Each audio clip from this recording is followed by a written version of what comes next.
So these notes are on simplifying radical expressions. You'll remember from the first set of notes dealing with integer exponents that the square root, this symbol right here, square root, that there lies an invisible 2 right here. And what that means is I'm looking for a number that times itself gives me 16. So I know that number. I know that it is 4 squared equals 16. Which means the square root, and the square root undoes the square. It's asking the question, what number times itself? So what number times itself? Well, that is 4. Now, there are going to be times where the number that you're looking for, the square root, is not a perfect square. So what I have to do is I actually have to ask myself, can I rewrite 24 so that I'm multiplying to 2 numbers that multiply to be 24, where one of them is a perfect square? So it might actually be kind of helpful here to list the perfect squares. So we've got 1, 2 squared, 3 squared, 4 squared, 5 squared, 6 squared, 7 squared, 8 squared, 9 squared, and 10 squared. Now I say to myself, well, are there any numbers up here that multiplied with some other number give me 24? Turns out there is. 4 times 6. Now, square roots can be broken up so that you have the square root of 4 times the square root of 6, and we'll explore that concept later in the chapter, but for now, it's enough to say that we can break them up. And we know that the square root of 4 is 2. And the square root of 6, so now I have to ask myself, can 6 be written as any of these numbers times some other number? Whoops, excuse me. And the answer is no, it can't. So we leave it as the square root of 6. So same process for the square root of 200. I ask myself, can I multiply a number by any of these numbers? And actually the list continues forever, remember. But for our purposes, going up to 10 is usually the useful, and past that, not as useful. So can I multiply any number times one of these numbers to get 200? And the answer is yes, I can. 100 times 2 is 200. Square root of 100 times the square root of 2. Square root of 100 is 10 times root 2. Now, for the rest of these problems, they've written in a number right here in that spot that was blank for my square roots.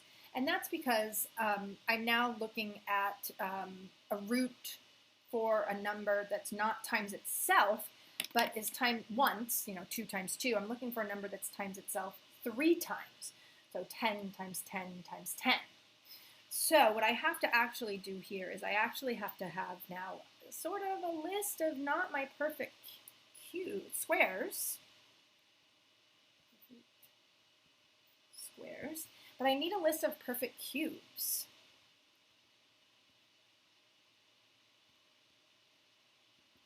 So 1 cubed is 1, 2 cubed is 8, 3 cubed is 27, 4 cubed is 64, 5 cubed is 125, and I'm going to stop there. So now, again, I'm asking myself that same question, which is, first, is this number on the list? And yes, it is.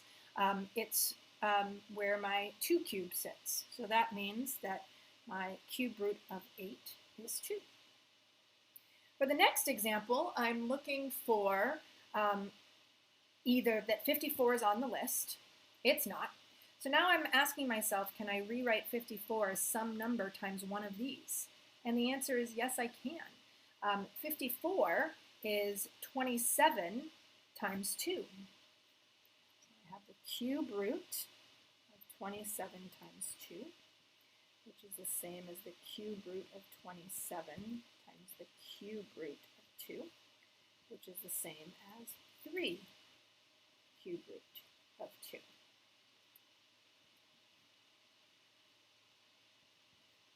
Now, another way to do these problems is to actually factor the number underneath the radical.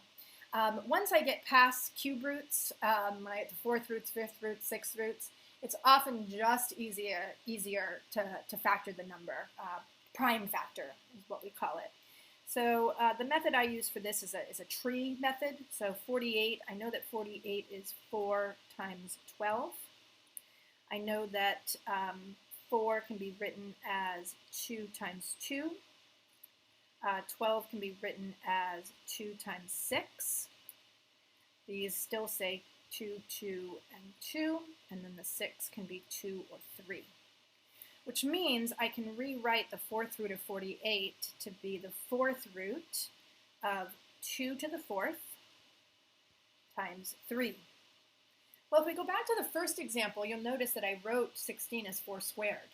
And I did that because once the power here and the power with the radical were the same, they kind of canceled each other out. So now when I rewrite this as the fourth root of 2 to the fourth times the fourth root of 3, my fourth root and my power of 4 cancel, and I'm left with 2 times the fourth root of 3. Just to rewrite this nice and neat, the fourth root of 48 is 2 times the fourth root of 3.